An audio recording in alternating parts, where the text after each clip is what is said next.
Saints fans, it is that time of year again. The podcast is coming to an end. Final pod of the year. The season is over. On to finals footy once again, but we're not going to be there. So, disappointing. Boys, how are we feeling this week? Hold back the tears. It's a sad time. Last show of the year. I'm exhausted, so I'm just happy for time off, to be honest with you. So much good news. Right now, all the good news is happening. So this might be a long pod, who knows? But yes, the last pod, very excited to get into it. It's been a good couple of weeks. It has. In the Saints world. It's been a great week. Literally about 30 minutes after we finished recording last week, The Age dropped a story that Tom De Koning was coming to the Saints. I mean, we all knew it was happening anyway, but still good to get that confirmed. I mean, the interest has heated up in Jack Silvagni, Sam Flanders, obviously the Lee Kalir situation and Liam Ryan, plenty more. There's just tons of names getting flown around. And, I mean, Jake, you've just wrote an article in the Herald Sun. Is that right? So... Yeah, Code Sports. Yeah, they got me involved and asked me to write a little column, and I thought it was a good time to do it too. Got some good news. Filippo as well re-signing on the Friday for a couple of years, which is nice to lock in more of the young kids, and I think the last one to come is hopefully Windy. But yeah, wrote that, and a lot of positivity. Just wanted to be a fan in that way and enjoy the moment. Absolutely, yeah. Go check that out. But I mean, for me, it's disappointing that the season's over, but it's more disappointing that we have to wait like 6 odd months for the next one to start because, I mean, in my lifetime at least, I can't remember being this excited for a Saints season. I mean, the re-signing of Naz, another year under him, TDK is coming in. I'm sure of the handful that we're interested, a couple of them will come over. So the hype is certainly building. It'll be a shame to be disappointed. But I mean, everyone I know that goes for the Saints has texted me, called me, come up to me in person going, oh, geez, are we actually going to be good next year? Is that what's going on? So yeah, there's good energy in the air, but it's a shame that we'll have to wait so long for that. Are you keeping... Oh, well, we're all keeping a lid on it. We're not going nuts over here, but it's nice, isn't it, Sammy? It is nice. It is nice, but St Flagda has never been hotter. So the lid is off. With everything that we're doing, let's go bang, yeah. You'd hope so. Like the Premiership window is flying open with all these acquisitions. But we're only assuming they go ahead. Yes. And assuming we have a clean bill of health. Now, obviously, they're hypotheticals. Knowing St Kilda, the most St Kilda thing ever could happen, and that doesn't occur. Yeah. But things are looking up. Millhouse, or whatever that quote is. Yes, yeah. Sorry, I don't think that was the right quote. Anyway, moving on. Yeah, that's thrown me off massively. But did you guys watch the, speaking of injuries and everything, did you watch the Max King? That was a fantastic video. It was short, but it was brilliant. And I just love the club. Just be transparent with the fans. Obviously, the Max King stuff, they've kept their cards very close to the chest, and fair enough, but I feel like now's the time. It almost felt like a re-signing video in a way. It's like, oh guys, remember all this stuff is going on, but we've still got Max King waiting in the wings, recovering from his knee surgery. So I thought that was fantastic. It was a great inside look. Made me feel for the guy, and I think humanizes him. There's a lot of commentary about him online, and he's useless, he's worse than his brother. I mean, I don't need to say it. People have read the comments, so hopefully some of those people can watch that and realize, yeah, obviously he's a human, but also he's a great player. He's going to be a good player for us going forward if he can get that body right, and hopefully he can. So, yeah, like I said, round 1 next year. Out of all the things to be hyped about for me, it might just be to see Max King run out there again if he does in fact do that. I'm already thinking, who would we get scheduled? What's in round 1? The grudge match that would get... Knowing us, we'll be shafted with the fixture again. Surely, Adelaide at Adelaide surely Oval. not. Got to be in Melbourne. The last two seasons... Trying to think of 2020. 2023 we played Freo at home. Yep. 24 we played Geelong in Geelong, and then Adelaide in Adelaide. Surely we get a home with all the noise around us at the moment. I feel like it's. I was going to say Carlton will be a great matchup, but I assume they'll do their Richmond one. So yeah, I don't know. It could be anyone. Port. Really. It'll be maybe Port at Marvel. Port at Marvel. That. One of the Adelaide teams because of the Naz story. Yeah, West Coast start off the season well. I've forgotten about that. Or we could sign up to opening round. I feel like that could be fun. I'm happy to see us a week early. We're assuming we don't get a gig in that we're situation. assuming that opening round is going to be a thing next year. That too. Yeah. That's more to the point. Yeah. But yeah, I mean, that's what's going on right now, but I guess we'll take some time to sort of have a look back at the season that was. Yep. I guess I'll just start with my thoughts. disappointing year. Coming into the year, I thought we were a genuine shot at finals. I thought, 23 we played, 24 missed out, but I thought that internal development was going to sort of push us there. And I guess that internal development, we did still see it. I mean, you can't look past Naz. Obviously, that's the highlight of the year, no doubt. But plenty of other guys. Look at Mac's whole season. I mean, that was sensational. So we didn't get the wins on the board, and I'm not going to just look past that and say, but, there was a few players that improved. It was a disappointing year. Injuries didn't help. But it was nice to finish the season with the momentum despite it being against, let's face it, some shit sides. So, yeah, I guess that's sort of just some word vomit to summarize my thoughts. But where are you guys at? I'm trying to think of the moment where disappointment started turning into realization on where we were at. I don't know where, if you had that moment throughout the year, or you as well, Ari, but, I was probably like you at the start of the year, where it's very much, I think we should play finals, or at least I was hoping we'd play finals. But then I feel like it might have been, maybe it was the West Coast game that broke my back. Maybe it was that. Yeah, that was 100%. Just like, 100%. Shit, we are genuinely way off. Yep. We are so far off. But then it very quickly turned into, okay, we're far off, but we've got something here, quickly after that. I think maybe that was the transition over the bye, which is kind of coincidentally when we lost 6 or 7 in a row, although we were pretty competitive in all of them apart from the Dogs.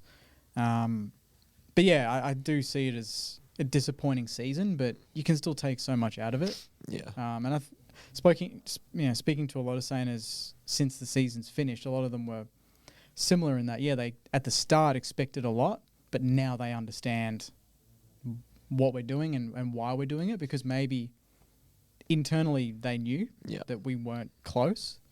And it was just kind of more, we have blind faith going into every season, but I don't think it's going to be blind next season, which is nice. Bit of a change. For sure. Sammy, where you're at? What's your breakdown? Well, I think it was a little bit of a reality check, because the way we're rebuilding is not a fast process. Adelaide's a perfect example. They were in the bottom rungs of the ladder for 4 or 5 years. So it's a very, very slow process. But there were points where we were a lot worse than I thought we would be, and there were other points where we were a lot better than I thought we'd be. But that's the difference between the good teams and the bad teams. The good teams bridge that gap between their bad and their worst. The teams that are sort of dwindling, in the sort of middle of the ladder to the bottom ends of the ladder, it's a bit of a bigger gap. Like if you take the West Coast loss, considering they've won no other games, 28-point loss, it's as bad as it comes. No one's going to argue against that, I don't think. And then you look at the Melbourne win, you're not going to see another one Euphoria like that in your lifetime, probably. Polar opposites. So it's sort of bridging it, and it's been the same tale of really the last couple of years. It's bridging that gap and shrinking that gap. Our average losing margin, I'm pretty sure it's just above 30, which if we want to be a finals contender, we need to drop that by about 10 points. We need to score roughly another goal.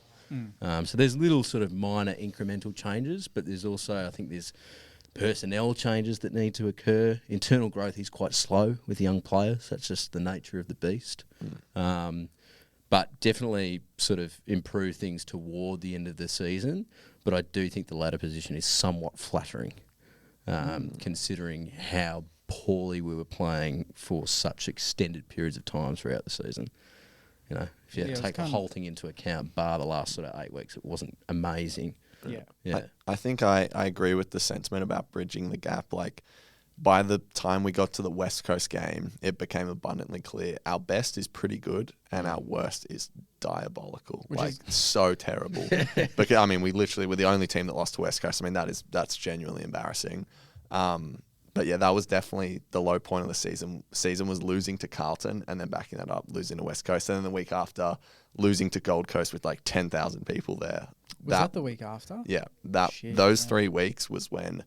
And because, we started 3-1, we're thinking, if we continue this, we're a genuine crack at making it this year. And then those 3 weeks, it all just fell off a cliff, and then we lost 7 in a row or something like that. But for me, that was when, it went from, okay, we're doing all right to we suck, and then get to the end of the year, we built some momentum, and we're sort of back up there all of a sudden. But, yeah, what would you make of that? No, I think that's fair. the season is in 3 parts for me. The start, which was kind of pretty positive, Yep. you know, and we beat Geelong, but we tend to do that at Marvel quite a bit. Yep. The Port win was right up there for me. Yeah, that was a great win.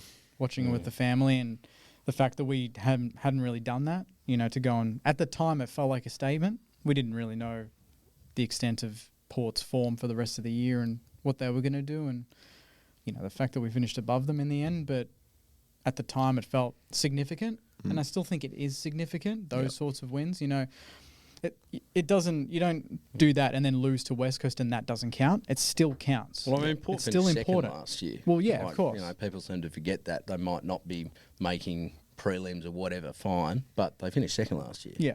So you know, they had a lot of personnel issues, but they're not a bad team. They had a very bad year. I mean, they just beat a side that's made finals about a week ago. Yeah. So yeah.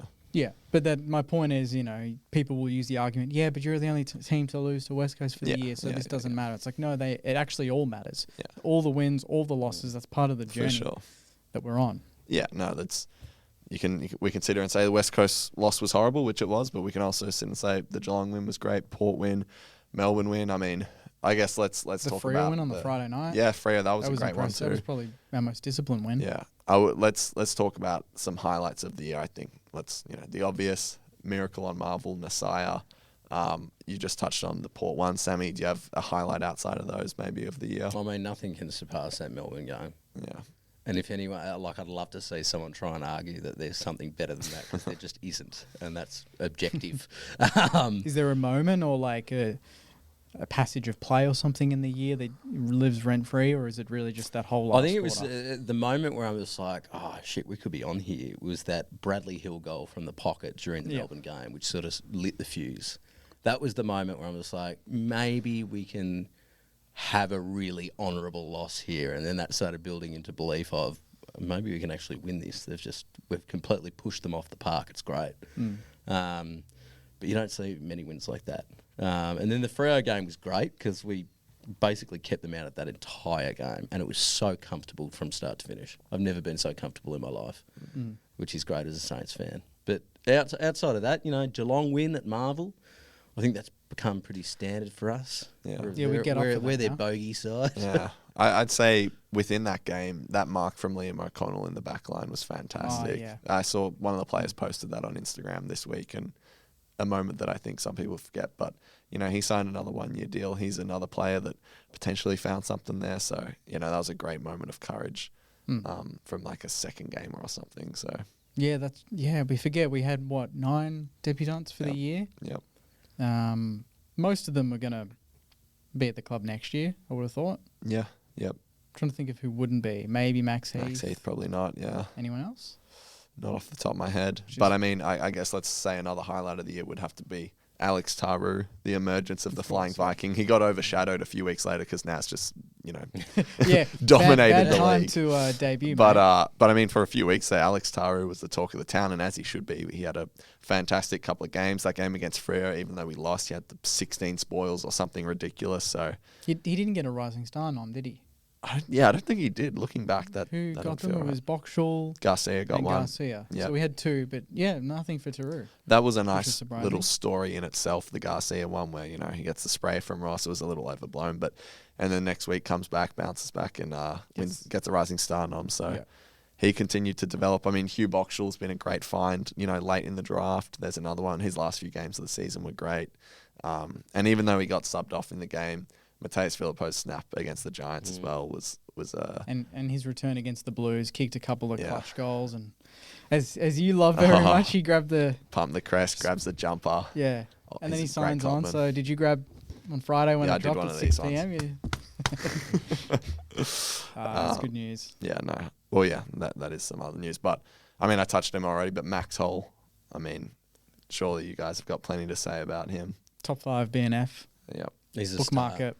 Also the best kick in our team. Probably, I would say he's better than Naz. He doesn't turn it. He doesn't turn it over as Talk much about as a Naz. big take there. He doesn't turn it over. He's a He weapon. but because he doesn't take like super risky kicks. He Where doesn't. You have about He a doesn't 13% take three chance. blokes on, Yeah, bounce it 4 yeah, times, and run 700 meters. But yeah. his inside 50 kicking. It's If beautiful. he could go up to Steele, Jones, and McRae and give them some tutorials, that would be the best thing ever. Because his inside 50 kicking is absolutely elite. It's so good. His set shot too. I love his set shots. Yeah. He puts like every bit of his yeah. being into it. You can tell. He's a little nugget of a guy. Yeah. Like he's muscly as. Yeah, just absolutely gives it a good crack. Another one I've really liked is Lance Collard. I know a lot of fans sort of have kind of hung shit on him a few times this year, but I think, he doesn't touch much of the ball, but he's a good player off the ball. Like his tenacity and dedication and his pressure, I think are really good. He's building nicely. Yeah. And he's a tiny guy. Like he's a tiny guy. So build him out. If we get Liam Ryan, I think that's a really That'll good help him. acquisition to help him out. So it's another player I thought was pretty good. Definitely. Yeah, I mean, we won't go through the entire list, but there's plenty more that were good. Stocker, Windhager. I'd give Hammer a shout. Hammer, he had to get move thrown to the down back line, yeah. losing battle, and that was a lot of responsibility for him to create a partnership with Wilkie. And for the most part, there were certain games where he was beaten, but I can't tell you where he was absolutely smashed. I think he competed in every game he played. For sure. Which is great. And I'd say a highlight and a low light. The highlight was Jack Higgins' first half of the year. Fantastic. If he had continued on, he would have been All-Australian. But I was worried at the time Should have been in the squad, he'd though. drop away. He probably should have been in the squad, but unfortunately he did drop away and he left himself open to not being selected, I guess. So we can touch on the All-Australian side. Congrats to Naz. That was, of course he was going to be in there, but... Okay, Callum Wilkie. I was waiting for that. I was waiting for that face. Callum Wilkie. If he's not going to be in the team, At least the squad, yeah. Not being in the squad to me is crazy. And I know where you want to go. He's only leading the marks by about 15. Yeah, Something he's only got average 93% disposal efficiency. He doesn't get beaten 1-on-1. And even rival fans are just like, not sure. Yeah, I mean, there are a few people who were dogged. That squad is terrible. It was one of there's the a lot worst. It was bad. really bad. Jezza as I captain. yeah. His face Even when he, I can't he didn't believe want to be that. captain. But isn't that isn't this supposed to be the night of nights? Like, apart from the Brownlow, isn't this supposed to have that prestige about it? It doesn't have it anymore. Yeah, Like, who was it? No disrespect to him, but the Geelong bloke, he got Young Player of the Year. He's 28. Oh, Sean. oh yeah, Like, that was That was terrible. very funny. That was like that. That's the for first thing he said. comedic and purposes, everyone's saying, funny. it's within your first 2 seasons. I'm like, but it's not best young Why player is it then. called the young player? Yeah, I mean Jordan Dawson not being the captain's diabolical. He's one of the best players of the comp, captain of the side that's finished on top of the ladder. They had all these blokes there that should have been Cherry. captain. Cherry I'm big on not in that. this. I'm big on that. He wasn't in the squad, was he? No, Yeah. he wasn't there at all. Grundy didn't get in the final team, did he? No. Nah. Got cut. And I mean, whatever, call me salty, but Josh Battle being in that team is diabolical, especially over Callum Wilkie. And I'm glad Kingy pulled Kano up on it on our Fireball last week. But he didn't give much, though, did he? Kano. Yeah. No, he just said, I'm done with the All-Australian sooks, but yeah, whatever. He's not happy as usual. Salty. Anyways. Oh, and Naz got third in the MVP, Yeah. which was good. Yep. Dacos won it, and Dawson was second. For sure. Yeah. Some, I guess I'll say lowlights, not ragging on these boys, but some players I'd like to see lift next year. Liam Henry, Mitch Owens, and Darcy Wilson. Mitch didn't have a terrible year, but I think we've seen him have better years gone by. Liam Henry, it felt like a big backward step for him, and Darcy Wilson just felt like a second-year blue sort of situation. So those are 3 young players that I think have seriously high potential that might have taken a backward step this year. So hopefully they can continue them on their good form next year. What do you guys think? No. Do you agree with those, or do you have any others to add? I kind of agree with Henry and Wilson. Not so much Owens. I thought he actually was building a really good body of work throughout the year, apart from his injury. And obviously his set shot kicking, that kind of left a bit on the table. But I think he was number 1 for most 1v1 wins. And I think he was ahead of blokes like Riley Thilthorpe and Jesse Hogan and these guys. And he's not as big as them. But he was playing that role and winning and creating a lot out of nothing. Probably, if we watch some of our better performances, he probably is crashing the packs and creating certain moments where other blokes cash in. So he probably doesn't get it on the stat sheet, but I think the key for him is just to get his body right over the off season, but just tweak that set shots. Like, just work on it. Just work on it. You know? Because he could be, he'll be unstoppable in every other part of the game. It's just that part he's got it, and that's just reward for his work. And I mean, it's definitely worth mentioning. Like, he got dealt, the rough end of the stick this year. He had no Max King, not much of a forward line around him. He was playing on the second or third best defender. So I think he'll definitely take a lot away from this year. I just think, it probably wasn't one of his best ones, but that set shot, it just doesn't look right when he's walking in. It just feels like he's missing. If that's what he's got to do, way too pointy. Like, he's holding the top half of the ball. I don't understand that. But you got the footy, anyone? Damn it! The young kids I can sort of give a pass to. Like maybe to a lesser extent, Owens. He's a bit more seasoned, but I'd be looking at the senior boys. We've got a tackle merchant, a stat patter, and a turnover king in the midfield, and Steele, McRae, and Jones. I think they just need to lift. They're too poor for too many extended periods. And if Steele finds himself without the captaincy next year, he will be pushed out of that midfield. I have no doubt. I think one of them will at some point. I mean, I'm not sure Jones is even going to be around. I don't think Jones. I don't even think it's. Yeah, Jones won't be in our round one team. Yeah. He might be at the club. Who knows? But he's not going to be in the round one team. Yeah, agreed. Steely, his CBAs will drop significantly. 100% can guarantee. But I'm happy for that to be the evolution in his game for him to go forward. I think he would be a good forward, and then when we need a bigger body in the midfield, throw him in there. I don't have an issue with that. Yeah. And I mean, I didn't think he had a terrible year. I thought McRae as well actually was decent. I do agree with you, at least on the McRae side, the kicking is a bit too much hack kicking for my liking. In the back end of the year. I think his first month of footy was pretty flawless, I thought. When he was sub, his kicking was actually pretty good. But every other time he kicks it up a chimney. It's probably because he just came on fresh. And I don't know. But I feel like it's most of the senior players were the biggest letdowns of this year. Yeah. Like the young core, you can sort of make excuses for that. You can sort of give them a pass, but there are a lot of games where, it'd be either Mason Wood or it'd be Steele or it'd be someone else that just disappears completely throughout a game. And as senior players, I just don't think that you of any people can or should be doing that at any stage.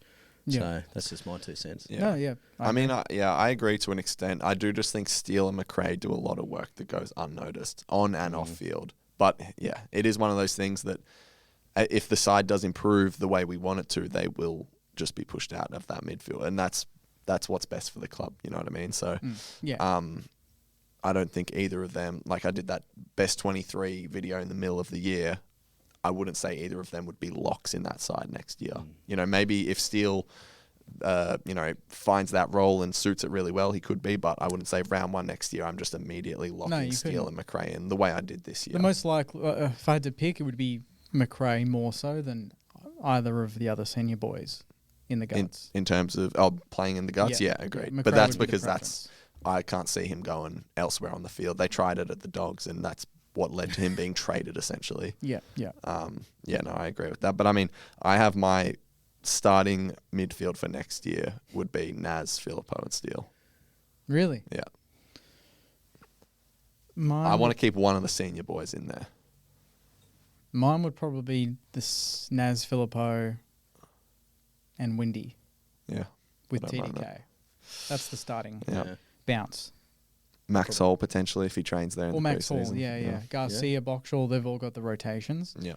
But I think yours is probably more in reality. They probably will just put one senior bloke in there, but depends on the preseason. A lot can change with training and everything. Yeah, and I mean, it all depends, right? Like the game can move past players really quickly. Yeah. So we don't know where these senior guys are going to be at next year, and also like how long's Windy been with us? 3 years, 4 years? Yeah, 4 years. Yeah. Same as Naz. Yeah, 4 years is now pretty seasoned. So I'd almost argue that they're almost senior players, considering where our demographic is at and how many young kids are rolling through. 100%. But you need those more seasoned veterans who have been around the park for hundreds of games and tens of years to be there for leadership purposes, whoever that may be. Yeah, I don't know. Yeah, for sure. And I think we just can't not say, I mean, Wilkie and Sinclair both had fantastic years as well. Just as usual, they're just the ultimate professionals. I think, we already spoke about Wilkie in terms of All-Australian. I think Sinclair's stiff not to be in the squad. But I mean, we just get what we expect from those boys. That's what happens when you you've got footballers in their peak and playing A-grade football every week, and probably those two guys among a few others are the reason why we're pushing for certain players at other clubs, because we want to build a team while they're playing their best football as well. Absolutely. We don't want to contend after them. We want to do it during and after. Yeah. You know, so you want to fast track that it's a little right bit now. Demographic now. Like the 100%. list is getting to that right sort of demographic where you can start pushing towards finals, pushing towards contention. I mean, if you look at Freo's quite a deal younger than we are, with quite a deal less experience than we have, and they're in finals. Well, you know, whether that's a product or otherwise, I don't know, but you know, it can be done. Can be done. Yeah, for sure. For sure. Yeah. And I mean, last player I'll touch on at least, Toby Travalia. Not the season, at least I had in mind beforehand. I thought he'd, you know, get like Wilson did, Filippo play every game, especially if we weren't going to be contending at all this year. Wasn't to be.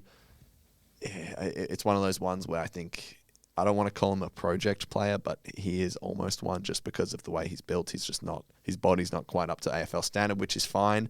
As a fan, I look at that and I just think, it's a bit of a gamble, and the project players haven't really worked for us in the past, so I'm slightly worried. But Nah, don't be worried. But when's the last time a project player worked out for us? Yeah, but I'm over the looking at old examples of like, you know, like same people saying, "Oh, you're throwing money again," so it's Dan Hanbury again. It's like, nah, it's different now. No, fair enough. You know, we've got the Saints VFL where our development is looking good. Yeah, no, I hope it's not the case. Every player is going to be a Taru that just comes in, dominates straight and away. he did it with no preseason. You know, Taru. So some players are just built to just play AFL football straight off the bat, and others need to grow into their body and you'd also learn. Pick, like you pick the best from the batch, right? You wouldn't just pick a player and like, you know, we'll roll the dice. This guy hasn't really shown us much, but we'll pick him anyway. Like they're going into every game trying to win it, and you know, I like Toby, I really do. He gives us a lot, but I think you're correct. Like he's not there yet. He might take a while to develop. He's a very scrawny guy. Like he's going to have to put on some size. Yeah. No, I just think fans, including myself, we're just going to have to be patient with him. So that is what it is. But let's get on to the Mosh Player of the Year. Oh, yeah. Who could it be? Well, his face is there. His face is there. His name is there. Jeez, his face is there. Room. Yeah, there's a couple. Naz takes the cake. Big surprise there. He got, I think it was 9. Yeah, the year. 9 best ons. Best ons, all voted by the fans, and Windy was second with 3. Yeah, that surprised me a little bit. 12 between those two. Yep, and then equal third, we had Max Hall on 2, Higgins on 2, Wilkie on 2, McRae on 2, and then Wilson, Sharman, and Sinclair all had one vote for best on. So, I mean, who missed? Anyone? I wonder if there's anyone there that didn't get recognition they deserved. Yeah. Potentially Taru in that game against Freo is the first one that comes to mind. True. I'm trying to think of who got it that round. Yeah. It was probably Higo. Yeah, probably. Oh, no. He only kicked 1 late. He had the 2. Max Hall had 2. I thought potentially he could have had more than that. Yeah. Only Wilkie got, what, 2? Wilkie got 2, yeah. But, yeah, congrats to all those boys. And Naz, I mean, just the absolute clear standout this year. So, yeah, good on him. Any, like, the list aside, anyone else that you guys want to shout out that had a man of the match? I think Sharman, to be honest. I love Sharman. He's one of my favourite players, but I think he had to hold that forward line together for a large chunk of the year, and he's kicked, I think he kicked 36 goals or 34 goals, something like that, but solid effort for him. He's only building, but he's going to be the perfect third tall or second tall when King comes back. But I thought his season got better, and Higo, love Higo. 46 goals. I think that's 3 goals. 3 years in a row now he's kicked over 30. Yeah. And 3 years in a row that he's been our leading goal kicker. Obviously, King's missed a lot of football in that period, but can't discount Higo just being an elite. 46 goals for a small is like it's brilliant. Insane. Yeah. It's 2 goals a game pretty much, yeah. Yeah. And that's with his drop of form in the middle of the season. He could have well kicked over 50. So, good on you, Higo. Yep. I want to see Higo in that All-Australian team next year. He deserves it. His best is so easily good enough. Just got to string that consistently together. Yeah. If you're dealing with hair loss, Mosh is here to help with clinically proven treatment. Starting at just $24 a month, you can regrow your hair 100% online. No clinics needed, plus you'll get discreet delivery and unlimited support. Use code SaintStevie50 for $50 off your first treatment plan. Join over 60,000 Aussies already seeing results. Visit getmosh.com.au to get started. Jakey, time for the final junk mail of the year. Let's do it. Jake is junk mail. Jake is junk mail. Jake is junk mail. Jake is junk mail.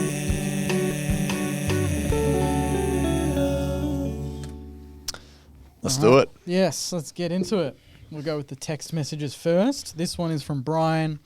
What's each of your ladder predictions for 2026, assuming we get all of the players that we are linked to? Ladder position next season. Need a fixture first. Can't Guess answer it. that Guess the question. damn. If we get all the players we want to, anything less than sort of 4 to 7 is unacceptable. Anything go. less than 4 to 7 is 7th. unacceptable. With those acquisitions, you have to be in that bracket. So 8th you'd hate. 8th, I would hate. You're not doing No, you anything. wouldn't. at What's the You'd difference love between it. 7th and 8th? I wouldn't Bloody love like it. That's we a don't lie. get home. We don't get home. Well, it depends who finishes 5th, mate. Well, yeah, Gotta wait this is and true. see. But yeah, no. I would genuinely, if Yeah. we get all the players that we are going after, I would expect us to be 4 or 5. Okay. Genuinely. I rate that. And obviously player availability, but there's so many variables that come into play here. Yeah. You know. I just think, again, if we get all these acquisitions, you just have to play finals. If we don't play finals next year, I'm seriously worried about the future of Naz. People are going to start questioning the TDK contract already. I mean, people will question that from round one. Just keep that in mind. Oh, yeah, I know. But yeah, have to play finals next year.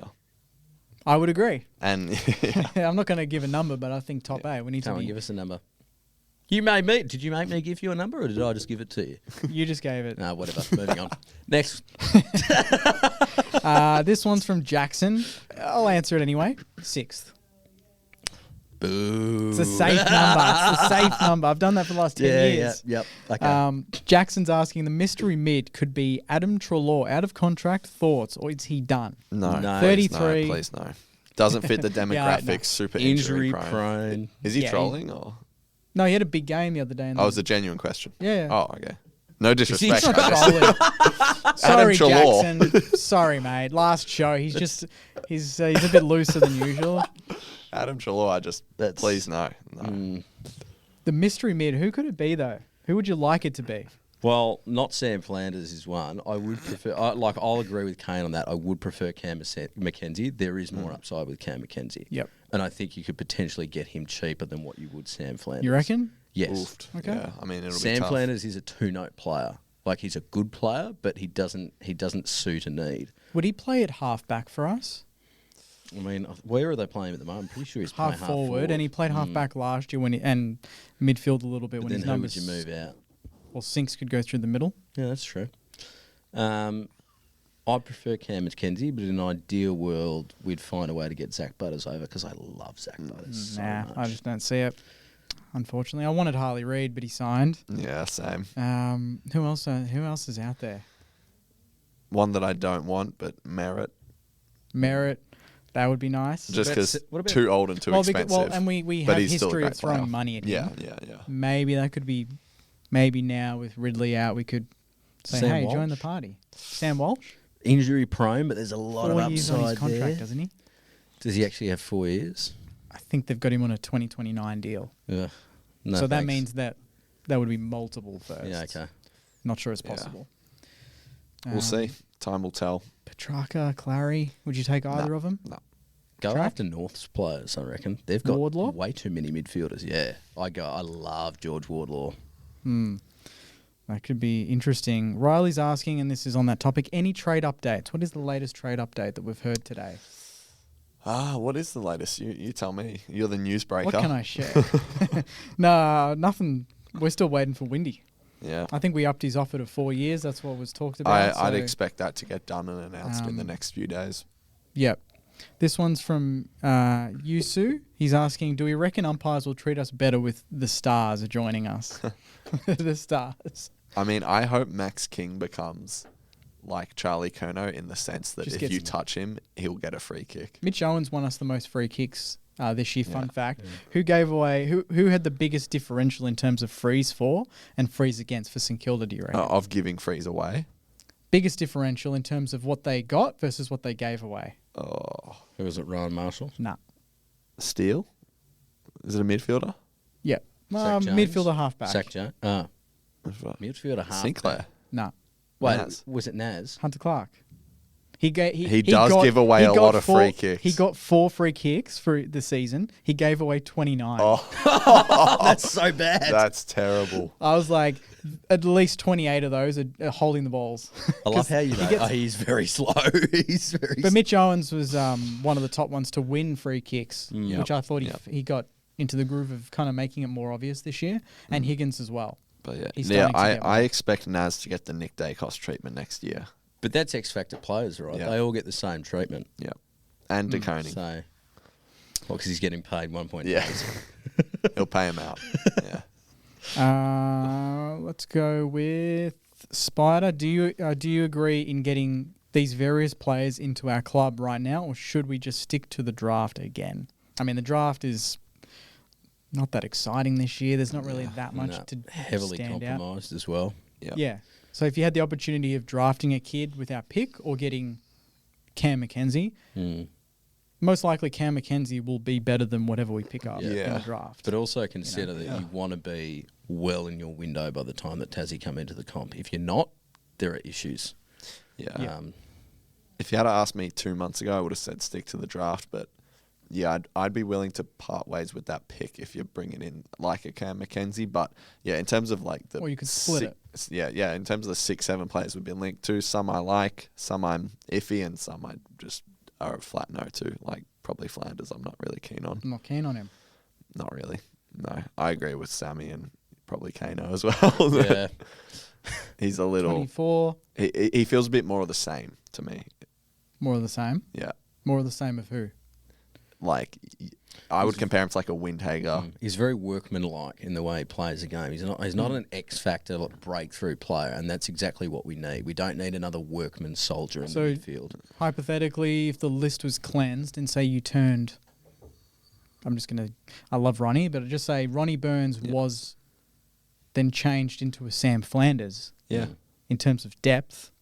Well, that's a significant upgrade. That's but If you we put it have that to way, give yeah. up to acquire That's what I mean. that player.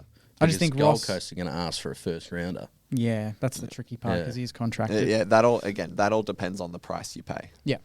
All right, let's get into some voice mails to close out the year. I like Okay. that the headphones are on the left side this week. It's no You and the cord. headphones, mate. I've had fights with it all year. Very comfortable. All right. I hope Shaz has got a song for us this week. Nah, sadly No, not. Shaz. Next Let's year. go with Hugo to kick it off. Hey all, just wanted to say thank you for the amazing season of content as usual. I'm absolutely loving the Saints' desire to go hunt talent from other clubs and re-sign our own. I just want to know, obviously Jack Silvagni has been potentially linked to the Saints. What are your opinions on this? I think he's a great player, but I don't know whether the injury cloud around him is worthwhile for the Saints. Cheers. Yeah. The injuries are a serious concern. That's about all I have to say. If he plays, I'm happy to acquire him, but that's just about where I stand. He's also not worth the money that we're giving him. Like there's three things. One, he'll be getting overpaid through the nose. Two, it's conflict of interest. Three, he's injury prone and he's yet to play out a full season. So there's many concerns I have with that. But also, he plays in the same way that Lee Kalia does. Like, why do we need two of the same player? Yep. I need to watch more of him. I have to say I haven't watched a lot of him this year, but from a lot of people I've heard good things. Like pretty much what you've said, where if he can stay on the park, Carlton kind of threw him forward, back, but he's found his position down back and he's looked pretty good. Yep. It's just about getting his body right. Yeah. And in terms of the conflict of interest, at least what we've heard is that Sauce would take a back seat, and that would be entirely up to Ross and Gubby if this is all legit. Yep. This one is from Buzz.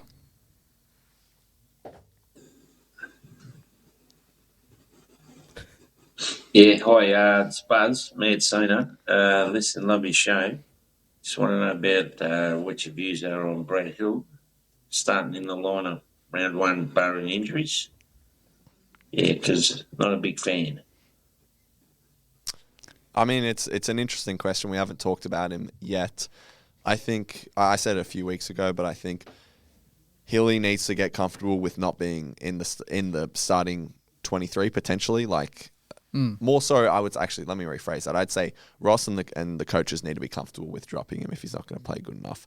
Will he play round one? I'm not sure. I'm not really fussed. If Brad Hill's best is definitely good enough, 100%. It's a matter of him playing that though. It's the pressures on the senior players, is Yeah. on all the players.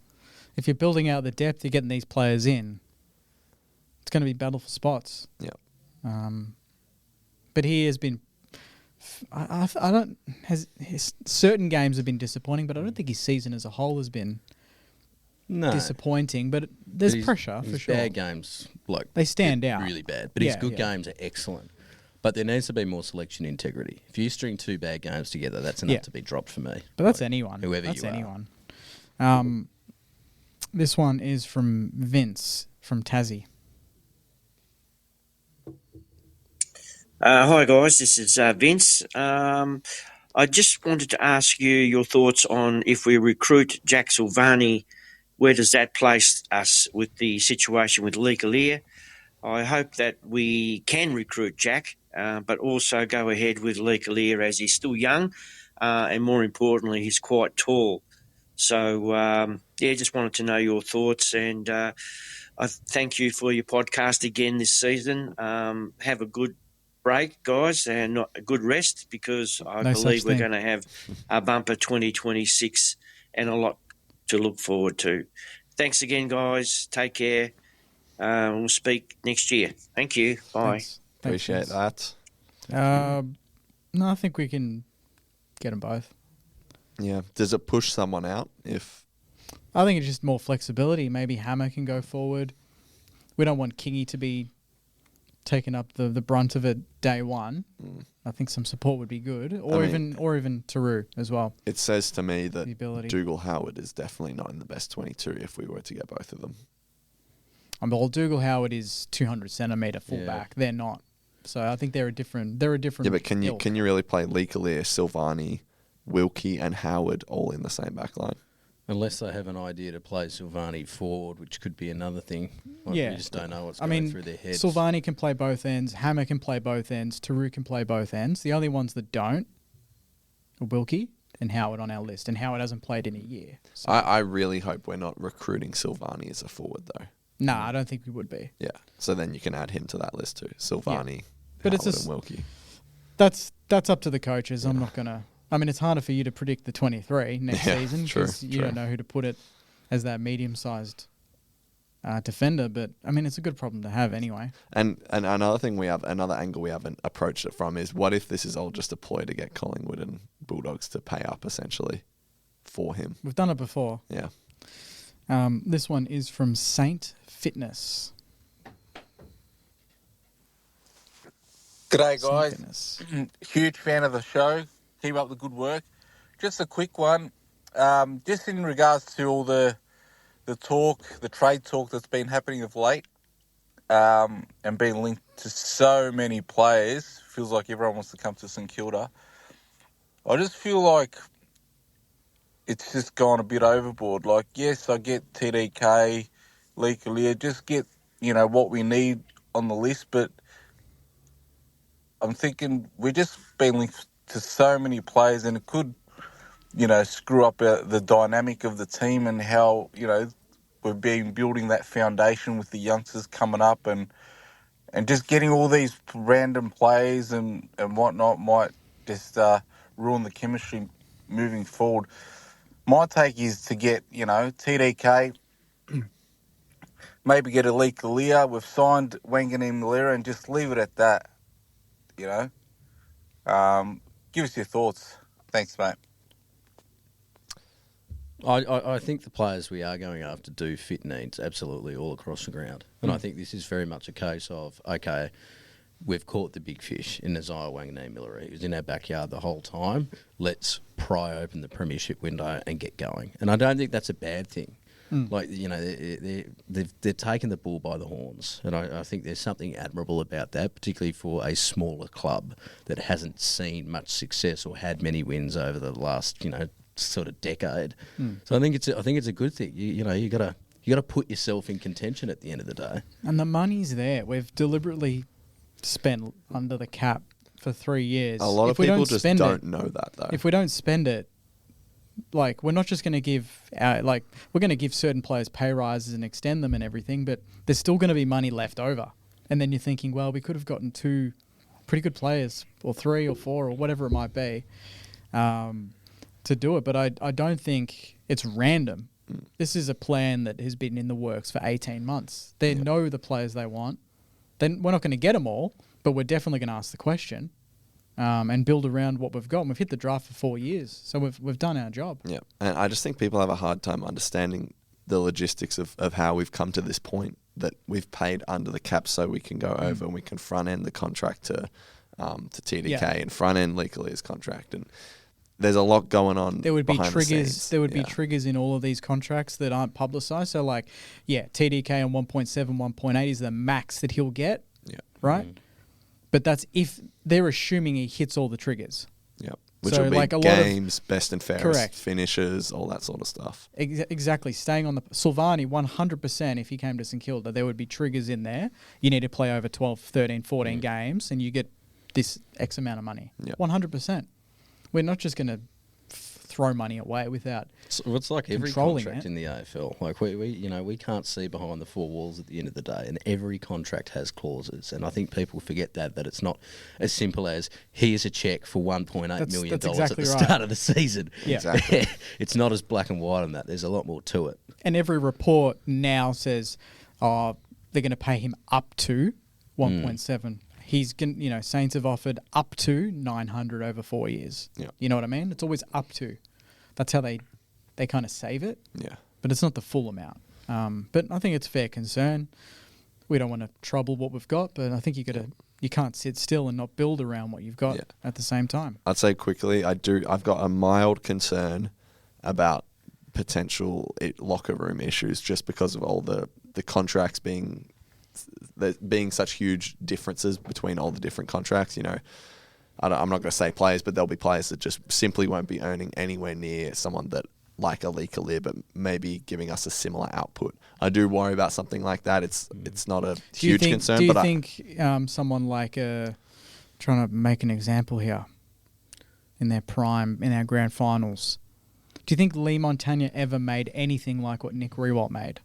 Yeah, probably not. But the other thing is, if you look at Carl, Joey's not given the same output as Rui. No, but he was still an All-Australian and a star. Yeah. But look at Carlton when they made finals, and they're paying through the nose for about 4 or 5 players, and they're playing really peanuts to everyone else because they can't manage their salary cap. No one there was complaining when they're playing finals. There was no disharmony in that club. Yes, obviously that's changed, but for various reasons, external noise as well. But I think there's something to be said about, this is the vision, this is where we're going, and really selling that vision, because that's going to speak louder than the coin ever will. And every player says it. They'd rather a premiership than a cheque. My only thing, though, is just about if 2 players are giving us the same output and one is earning, 400K a year and the other one's earning 900K. It's not a huge concern I have. I just hope that Ross and Sauce and everyone has conditioned the players and that the players are informed enough so that this stuff doesn't become an issue. That's all I'm saying. Yeah, I think Ross said at the start of the year they met with all the players and told them the plan. And that was the senior players only, though. Yeah, but no doubt that spreads to the rest of the team, yep. I would have thought. This one is from Tom. Hey boys, Tom again. Look, let's address the creepy elephant in the room. My last voicemail came across a little bit predatory. I'll admit that. I'm big enough to admit that. But the good news is I listened back to the pod, I analysed it, and clearly that's just down to acoustics. It's not just me being a creepy individual. Thankfully, it's just my voice does not work for car recording. I tried the Saints TV tradition of recording myself in the car, and it didn't work. That's Jake's realm. It needs to stay as Jake's realm. I stepped out of my lane, and I found out. And yeah, lesson learned. It was also a little bit long-winded. I'll admit that too. There was a meticulously planned out joke at the end of that, which ironically was missed due to the chat about it being long-winded, but that's okay too. Can't kick all the goals, but sending these voicemails is free, so we're just going to keep shooting until we get a goal.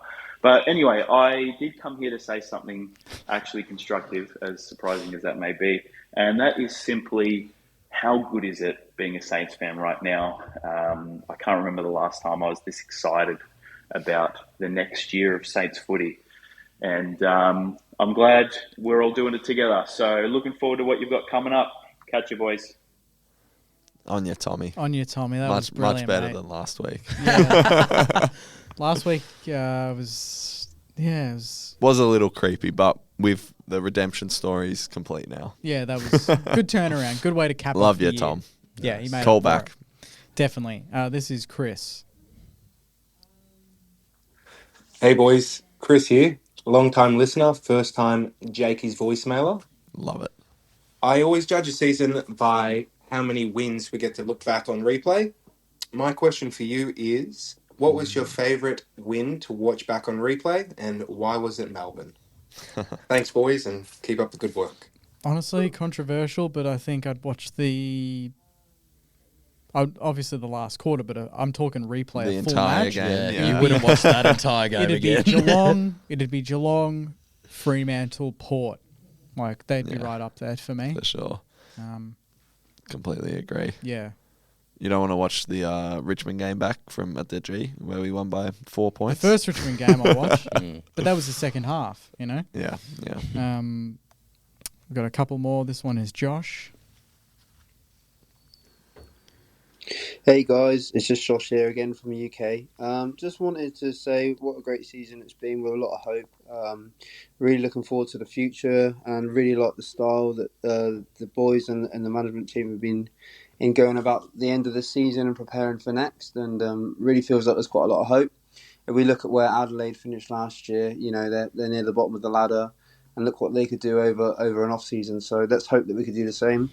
And just wanted to say to you guys, big up for the poddy. So I'm in the UK, and you know, not many AFL fans out here, so it just helps me to really feel part of the Saints fan base. So just really appreciate it. So yeah, big ups and enjoy.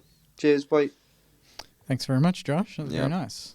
And yeah, completely agreed that the hope has never been higher. Mm. I mean, I don't remember being this excited for a season ever. Careful. I don't. I'll slate you for it on Twitter. Don't get too excited. Go for it. It's just the truth. That's just how I feel. And lucky last, we'll go with Gary. This is the only one I haven't listened to because it was just sent. It was just sent through. Let's go, Gaza. Gary's he's a legend. It's going to be fine. Hi, Jake. Just wanted to congratulate you on a wonderful article that you've written that's made the Herald Sun. And Thanks, just wanted to say how proud I am of the work that you've continued to do for Saints TV, not just for all us St Kilda supporters, but for everyone in general. I think we are going places. We've got a lot to learn, but still we're building something exciting. So just wanted to say once again, well done to you and on a fantastic article. And the podcast just continues to grow and speak, so loudly to the Saints community. Once again, all the best and go Saints. Cheers. Thanks very much, Gary. You didn't listen to that before at all, did you? No, I swear to God. I swear to God. Love it, guys. Look, I'm joking. One play just then, an hour ago. Nah, on your Jakey, we love you, mate. I swear. No, congratulations, though. Congratulate. I'm not being facetious, genuinely. Don't congratulate me. Go read the article. Tell me if it's too I don't too pay for fluffy. Herald Sun. You'll have to screenshot and Code send Sports, it's free. Oh, okay. Sorry, I didn't know that. Give me a plug there. That is the last one, which is, very kind, the last couple there. Thank you to everyone sending them in, Josh and Gary in particular. For sure. Very, very kind words. Definitely keep the voicemails going next year, no doubt. Yeah, 100%. And we won't cap them. Oh. We'll just go, I want a 30-second cap. Not going. Yeah, no one can do 30, man. I reckon one of those was 28 seconds. I also think It's probably the best voicemail one. roulette. Hey, Voicemail roulette. Don't listen to it beforehand at all. Just play it and see how it goes. just a mystery. Could be dangerous. A mystery message. Yeah. Could go either way, but could be fun. I'm taking this off. Yeah, this is a bit weird. Well, lads, let's end on a positive note. I mean, I just talked about Should it. we then, get in a but huddle and sing the song? I How cringe would that be? Bring it in, boys. If Recreate that video. Yeah. if the trolls want to come after me on Twitter, they can go for it. But I'm being genuine. I cannot remember being this excited for a season. Like 2021, to me, I was very excited because we finished in finals. We won a final. Going into that year, there was some hope. But yeah, this just feels so real. You know, the list, the coaches, it just feels like it's all in such good shape. And maybe this will be clipped up at the end of next year and it'll be like, look at this clown. But it's good to have, isn't it good to have a little bit of pressure going into a season? Yeah. Not just Saints are just there to fill the numbers. There's going to be expectation on the team, but also certain individuals. We're all sitting here thinking if we get these players, we should be playing finals. There's no excuse. There's no year of exploration. Next year is the year of explosion. yeah, No, seriously, No, I that's like the year it. we need to go bang. Yeah. We need to just hit the competition between the eyes and say, guess what? We're back. I mean, Actually, nah, we didn't go anywhere. You know what I mean? Jeez, that sounded cringe. yeah. I mean, when rival fans are just like, okay, something is bubbling here. Should we be afraid? Like, I don't know. Who's saying that? Are there rival Just fans some saying that? guy. I don't know. I can't remember, but I definitely saw one comment along I those mean, lines. if you listen I need to to meet this guy. if you listen to Talkback Radio, shout out to Dwayne's World, you'll hear people call in and like North fans, Essendon fans, Doggies fans, those smaller market Melbourne teams that go, why can't we do what the Saints are doing? You know what I mean? You know, I'm being genuine. Doggies fans. Maybe not Doggies fans, but Melbourne, North, Bombers, you know, that sort of And type what, of team. what are we doing exactly? Oh, just being aggressive, Oh. getting on the front foot. We're doing what we Yeah. want, Yeah. which is great. Well, that's actually Like, we that's are a genuinely just doing what perfect we way want. to put it, isn't it? We are doing what we want. I've never thought of it that way, but we want to get that player. We're going to do everything we can to get it. Yeah. We want to keep our players. We're going to do everything we can. Sometimes you have to pick and choose which way you want to go. At the moment, we don't have to pick and choose. Yeah. We're going in all directions. That sounded cringe again. I can't do this. I'd say as well, pump this like, up. let's keep an open mind. Let's give these boys coming in a chance, especially Tom de Koning. I mean, people will come for his head after round one. We already reckon know that. this.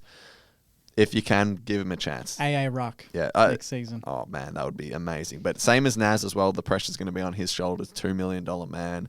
If Aaliyah comes in, I'm sure it'll be the same. So let's give these boys a chance to prove themselves. If it doesn't work out, obviously they're open to criticism. But it would be a shame to see after round one if everyone just jumps off, you know, TDK or the Naz straight away. So I just want to put that out there because I mean it'll happen anyway. But Pressure's good. yeah, We've got to get used to it, and hopefully we can handle it. no, absolutely. Anything else to say before we wrap up the year as a whole? I Yeah, mean, no- thanks to you boys Yeah. Thank you. for another great year. Oh, I was going to say thank you very much for hosting. Thank you, Sammy, course. again for Of joining. course.